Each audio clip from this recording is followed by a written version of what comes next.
Hello and welcome to this video that answers the question, who are the Setas? This video is part of a series of videos on the training landscape in South Africa. So there's many other areas that relate to this particular video. This video is made with you in mind to grow your knowledge on the training landscape in South Africa. So please subscribe to the IQ channel by clicking the subscribe button below. And don't forget to click the little bell on the side so that you can be notified every time there's a new video just like this. And thank you so much for doing that right now. So let's get started. Why did the Seta start in South Africa? The Seta finds its birth in Act 97 of 1998. The purpose of that Skills Development Act was to provide an institutional framework to devise and implement national, sector, and workplace strategies to develop and improve skills of the South African workforce. It was also designed to integrate these strategies within the National Qualifications Framework, which we've also looked at, which was part of the SAQA Act. And it was also designed to provide learnerships that lead to recognized occupational qualifications, and to provide the finance model to promote these qualifications through the levy grant system, and all of that through the National Skills Fund. This is to be achieved through the financial framework by creating the National Skills Authority, the National Skills Fund. It's funded and implemented through the Skills Development Levies Act. And to get it started, it's created the Seta. So what does the Seta stand for? The Seta stands for Sector Education and Training Authority. The first letter of each word forms SETA.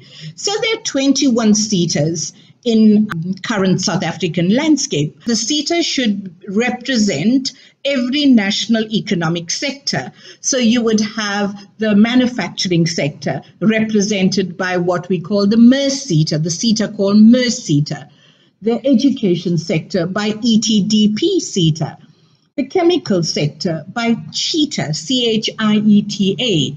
The food and beverage manufacturing industry is represented by the Food Bev Seta.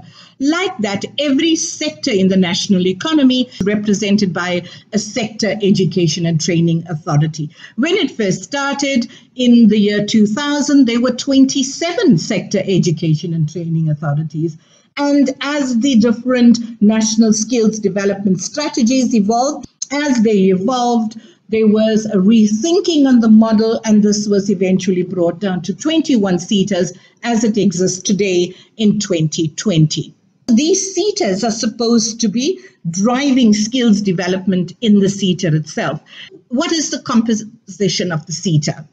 So the Seta comprises the organized labor, which are your unions, the organized employers, your business, all the businesses that are there, your government departments in that particular industry. And the minister says if there's any professional bodies, any bargaining councils, all of these come together to form the Seta. So when the Act gave birth to the Seta, this group of people came first into being, your board, your Seta board. So they came into being and they started then creating the Seta structure based on the Skills Development Act, on what they're supposed to be doing. They then started employing the people that form part of the Seta, starting with the CEO, and then working their way to developing and getting the staff so that the Seta becomes operational. So what essentially then does the Seta do? There are different functions of the Seta, but primarily they fall within three categories. The first one, the most important one that the Seta needs to do, is that it needs and develop a sector skills plan. So if you look at the diagram that we have, we've got 3 circles in there, and those are the 3 areas that the Seta that focuses on. We're going to talk just now a little later when we talk about the board and what does the board do. But when it comes now to what the Seta does, let's hop straight into this before we get into looking at the board structures. So if we look at the first circle, that's what we say is the grants division. The second circle we will term the learnership division. And the third circle we will call the quality assurance division. So every Seta will have one of these 3 divisions. They might have slight variations in what they call them, but let's just discuss the functionality of this particular group. So the first one, the grants division, they need to come up with what we call the sector skills plan. The sector skills plan will be based on what we call the workplace skills plan that the employers provide.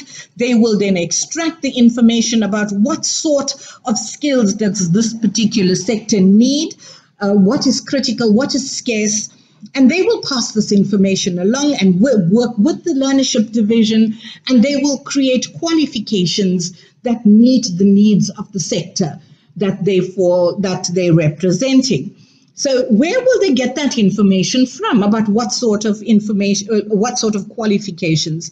The first way they would get it is through the workplace skills plan, developing the sector skills plan, which is critical every single year.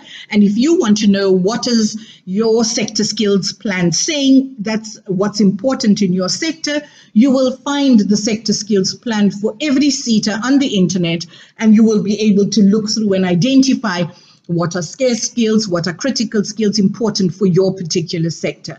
So that's the first thing that the Seta is supposed to be doing.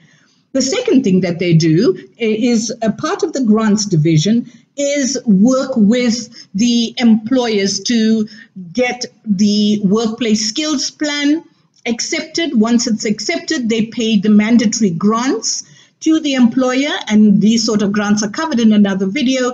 So they get that whole grant system going, and also the creation of the discretionary grant.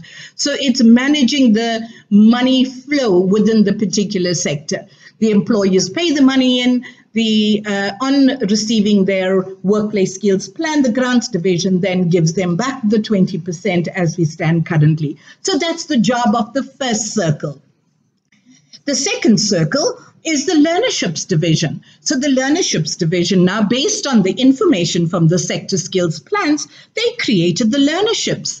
Okay, the learnerships now, they need to get that part of it going. And how do they do that? They get the grants from the grants division, and the employers through the workplace skills plan will tell the Seta what sort of learnerships does it want, and these are within their pivotal grants and the pivotal programs. So that's how the learnerships get implemented. Learnerships are also implemented through the discretionary grant, which also comes from the grant division. And when that pot of money is available, the learnerships, then the division then makes that available for people to apply for discretionary grant, and companies run learnerships. Companies can also run unfunded learnerships, which means they don't take money from either one of the pivotal grant or the discretionary grant, that they run it as an unfunded, meaning they fund it themselves.